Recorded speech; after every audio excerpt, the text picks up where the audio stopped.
because it has been removed from the social base that it belonged to. It has been removed from the academia and intelligentsia.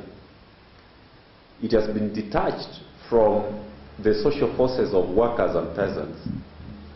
It has also been detached from the social forces of women and their struggles, their contribution, identifiable contribution in the democratic transformation of Kenya. That's the current phase that RPP is in. All good organizations, mobilization, movement, like even the Palestinian movement, everything must remain both a movement, must remain both an organization, even when it's an institution, so that when the institution is destroyed, the movement remains. The serious loss that the RPP has had is having fought for 52 political prisoners to be released. One of them was Karemi Ndoso. Karemi had sacrificed so much to move the organization forward. He had committed his life to the RPP and was involved in so many activities.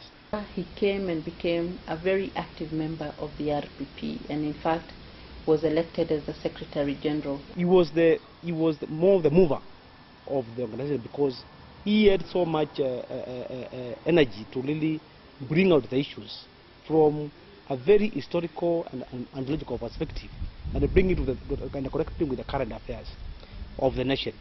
Somebody must have seen that a person like Karemi would change the face of this country if his consistency, because he was a very consistent worker, he was a very committed worker, if he continued to work within the RPP the way he was working. And therefore his loss in the year 1996 was a major blow. But the highs, I would call them really the achievements of the RPP. Like, for example, we'll talk about the release of the political prisoners. I think that was really the climax. When those prisoners were released, and because of the people's campaign, that was a climax for the RPP. It was a clear result that people can do these things and it can be done. The other climax is when RPP worked without even little money, without money, funded. I think that was a clear indicator that within ourselves we have so much, yet we don't see it. It is encouraging that from the day of its inception, the RPP has grown from strength to strength to the point where it is as a fairly well recognized NGO. RPP, from the level where now it is, it needs to connect with so many other social movements locally within the country, within the African region. We need to move even partner with movements like in Western Africa. The other way forward is also for us, all of us, to see the little which we are earning, the little that we are getting can do good work, if only we remain faithful to the cause.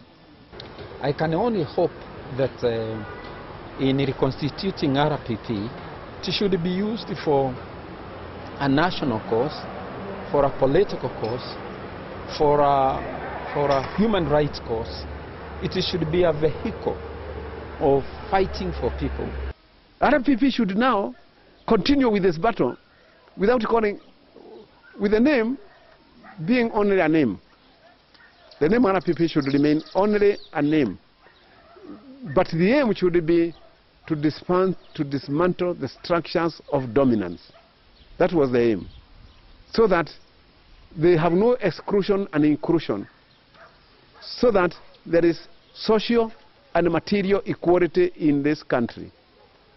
And once there is material and social equality in this country, then the RPP will have achieved its objectives. So RPP should not stop to continue because there are no prisoners, because the aim was not to release only that bunch of prisoners, because poor people are prisoners. Oppressed people are prisoners in this country. They are prisoners, economic prisoners. They should have membership everywhere in Kenya, where there is oppression and there is repression. The RPP has a very strong base of membership across the country.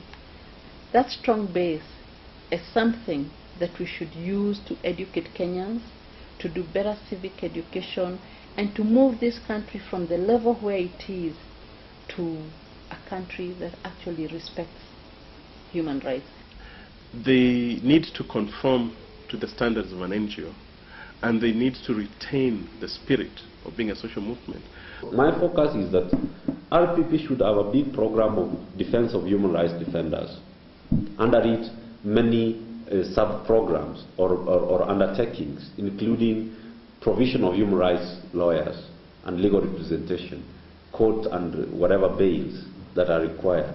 That way, the movement and advocacy and resistance that we saw in the 90s will emerge again, because right now, the state has used its big club. It has knocked human rights defenders into silence.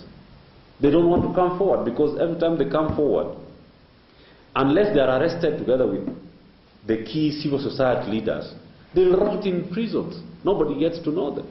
My parting word is that RPP is very strong, and we shall remain faithful to the movement, and we shall remain faithful to Kenyans, to advance the cause for Kenyans.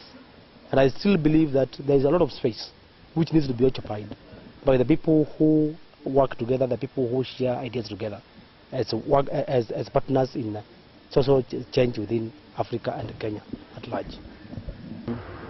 I want to pay my tribute to the mothers. I want to pay my tribute to the initial RPP, because without them, probably the opposition would not have come to, and the world would not have come to our rescue. If people have parted for reasons that can be mended, I think that coming together again will not only be a great reunion, but a great salvation of the movement, so that RPP can begin, can resume its mission from where it left it, if it left it, and can advance the cause for which it was created.